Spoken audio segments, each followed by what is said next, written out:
With that, I will turn it over to Senator Cassidy for his opening remarks. Thank you, Madam Chair, and I thank Ranking Member Burr, who allows me to lead this meeting. As a physician, I took care of patients with addiction, but it doesn't take a physician taking care of those with addiction to know that we have a fentanyl crisis. Everyone here and everyone watching knows of someone who has died or who has suffered from addiction related to opioids. If you read of a young person who dies as a teenager or in college, most often it is related to a drug overdose.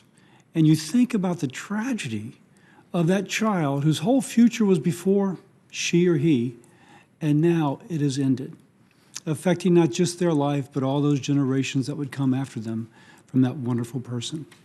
It is incumbent upon us to address this issue. Now, the statistics.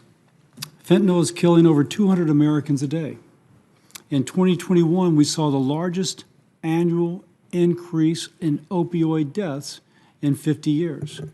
In the 35 years between 1979 and 2016, 600,000 Americans died to overdose, and 100,000 died last year.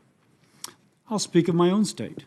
Louisiana's drug overdose deaths hit a record high of 2,100 in the 12 months leading up to March of 21. Overdose mortality increased statewide by over 56% from 2020 to 2021. New Orleans was up 51% in 2020 with 365 overdose deaths. Jefferson Parish up 69%, St. Tammany up 35%, and St. Bernard up 64%. And we know the cause of this, it is fentanyl. Illegal fentanyl and fentanyl-related substances are flooding into our market from our southern border in unprecedented amounts, with the bulk of this ultimately originating from a handful of manufacturers in Wuhan, China. Fentanyl accounted for 64% of the 100,000 overdose deaths last year. 2 out of every 3 people who die from opioids, it is from fentanyl or fentanyl-like drugs. Now, Congress has to continue to pass tools to fight this from multiple fronts. First, we need to make the classification of fentanyl analogs as Schedule I drugs permanent. Several of my colleagues and I introduced the Halt Lethal Trafficking of Fentanyl Act last year to do just that. Secondly, we need to educate Americans just how deadly fentanyl is. 2 milligrams is enough to kill someone. I was proud to join Senator Marshall and other doctors in the Congress to record a PSA informing Americans about the risk of fentanyl. Health experts and public officials need to continue such efforts. Thirdly, the border. Last year, the DEA seized 20 million fake pills and 50,000 pounds of fentanyl, enough for 440 million lethal doses. When I went to the border, I saw this big cage of illegal drugs. I said, how much do you think you're getting? We probably think we're getting about 1/3 of it. So if we seize this much, that much more went through. We have to recognize that a policy at the border which has been feckless and ineffective as this administration has had, not just allows people to come here who are illegal immigrants, it allows drugs to come across as well. We've got to control that border. If there's a message I wish the administration to get, use your tools to control.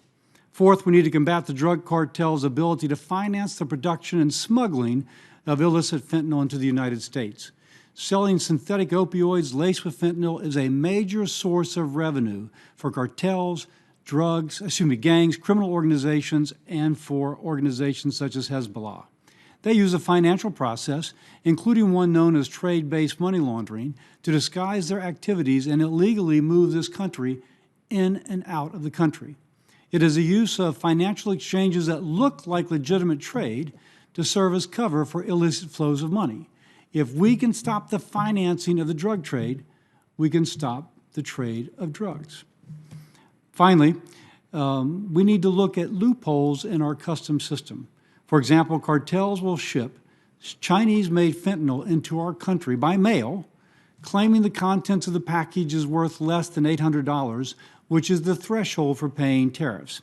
Because it's declared as less than $800, Customs and Border Protection does not inspect the package, and it passes through. It is a glaring loophole in our customs system. I look forward to discussing these solutions and more in today's hearing. Congress failing to address this crisis threatens our national security and risks the safety of the individual who does not know that one pill laced with fentanyl can kill, which means that there will be one more obituary of an 18-year-old child whose life is gone forever. With that, I yield.